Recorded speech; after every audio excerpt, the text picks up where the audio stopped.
As I welcome NHL Network insider Elliotte Friedman into the mix here on NHL Now. I'll ask you this, Elliotte. What is your big takeaway 2 games into this series? How good Tampa is, in case we'd all forgotten. I think Montreal, game 1, they got beat. I don't know if there was a team in the league that was beating Tampa Bay in game number 1 in this series. Game 2, Montreal, I thought, was really good. They did everything that they needed to do. They made 2 mistakes. They lost the game. This is a huge challenge. It's a huge challenge for Montreal to try to come back and win this series. I just think that this Lightning team, Montreal's been in a hole before. I don't think they're going to panic. They're really experienced. They're really smart. They got a lot of guys who've been around. This Tampa team, though, man, they are good and they are deep. Elliotte, in that you've obviously snuck into Marc Bergevin's closet. I'll ask you if you know if you have any little odd moves that we could see tonight. I mean, I know that you don't have the normal interaction that we would have in a Stanley Cup Final, but it just seems like it's too quiet right now. I wonder if there's anybody that may be a late addition to a lineup or line changes. Do you smell anything perhaps cooking here tonight that could be different? Well, first of all, I would say this, EJ. Marc Bergevin would probably be incredibly insulted that my doughy physique could fit into any one of his suits. So the idea that I could fit into what he wears, he'll be coming for you when he can see you next season. I think a lot of us wondered if they might try Thomas Tatar, who has not played in quite a while, that maybe they might try to put him in and see if he could add a jolt, but based on what we saw this morning, it doesn't look like it. I think that was the only thing, EJ, we were wondering that Montreal might try. Well, the last time we saw a team come back from a 2-0 deficit in the Stanley Cup Final, it was the Boston Bruins against the Vancouver Canucks back in 2011. Big news day yesterday. I'll ask you about the deal for Viktor Arvidsson. He goes out to the LA Kings. How long do you think that had been in the works, and what can you tell us about it? It was. Let me just catch my tongue first. it had been in the work. It had been in the work for a little bit of time. David Poyle did a local interview yesterday on their ESPN station there, 102.5, and I'd heard at the end of the season, not long after Nashville's season finished, that Arvidsson had either asked for a trade or made it clear that he was willing to move on. And, Poyle made that pretty clear in this conversation yesterday that he was unhappy with his situation there, and they weren't happy with his season. And I think pretty quickly after Nashville was done that there were some conversations with teams around the league about his availability. When I put out my notes this week that I heard his name out there, I didn't think it would be that quick. But if you've seen the Kings, it makes a lot of sense. Drew Doughty came right out and said he expects them to have some new additions this year, and that's exactly what LA is looking for, a hard middle six player and potentially top line player, and that's what Arvidsson can be. He's been hurt a lot. I understand that there was I don't know if I want to say significant, Jackie, but I think there was a pretty thorough check of the medicals before this one got done, so I think that was the last holdup before getting traded. Elliotte, earlier in the week, you reported that the Blackhawks are shopping Duncan Keith. I mean, that's big news. What's the latest on those talks? Yeah, Duncan Keith went to the Blackhawks and said, I'm getting a little bit of dispute about how this all kind of started, but the bottom line is that Duncan Keith has a young son who lives in Penticton, BC, and he wants to spend more time around him, which I think anybody would understand. And he has a no-move clause. He has control, but there is a willingness to go to either the Pacific Northwest or to Western Canada.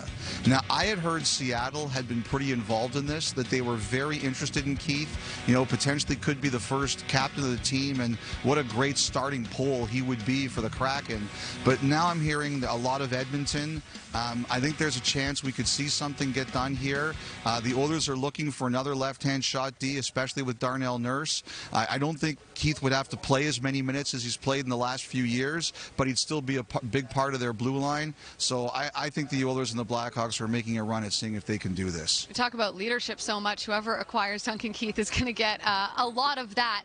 We can't talk trades without talking about Jack Eichel. What is the latest installment in this saga between Jack Eichel and the Sabres? Because a couple of days ago, we heard reports that they were working towards a resolution.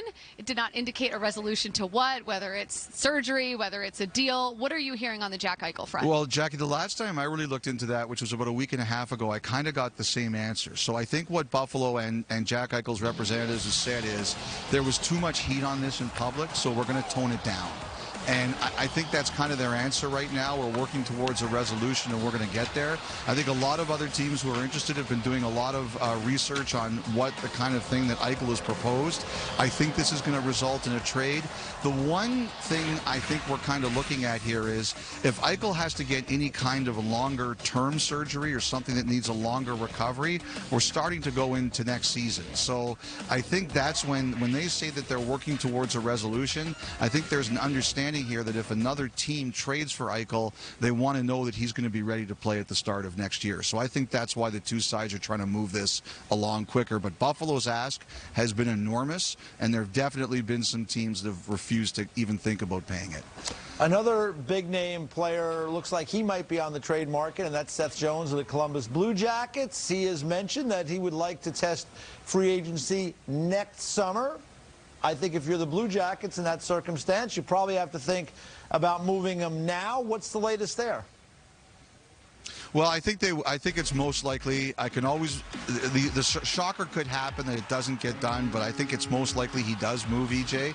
You know, one of the things about this whole Duncan Keith and Edmonton situation is that Seth's brother Caleb plays in Edmonton, and there's a growing conspiracy theory around the National Hockey League that the Blackhawks would like to get their hands on Caleb Jones because it would be easier to reunite the brothers that way. And I do think that Chicago is one of the teams that Seth Jones has some interest in long term. I think, you know, I've mentioned several times, I think Philadelphia has been pretty aggressive, but they want to know that Seth will sign long term before they commit to him.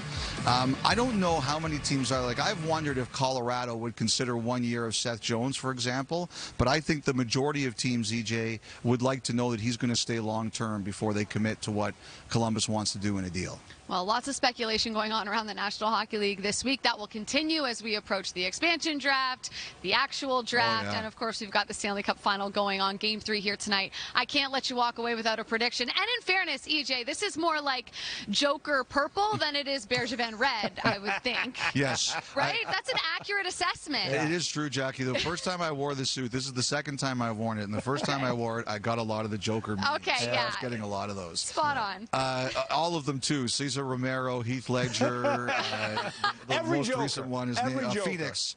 Joaquin Phoenix, I got everyone. I think this is Montreal's stand tonight. You know, the big challenge for me for this one for Montreal is you think that this is going to be their home and they're going to be riled up. Tampa has all these guys from Quebec in their lineup, and their families are going to be here, and they're going to be riled up too. I think it's an additional challenge for Montreal, but this is their stand. They prolong the series tonight. All right, I heard it here first. NHL Network insider Elliotte Friedman, a.k.a. the NHL Joker? I don't know. We call you that. That's good.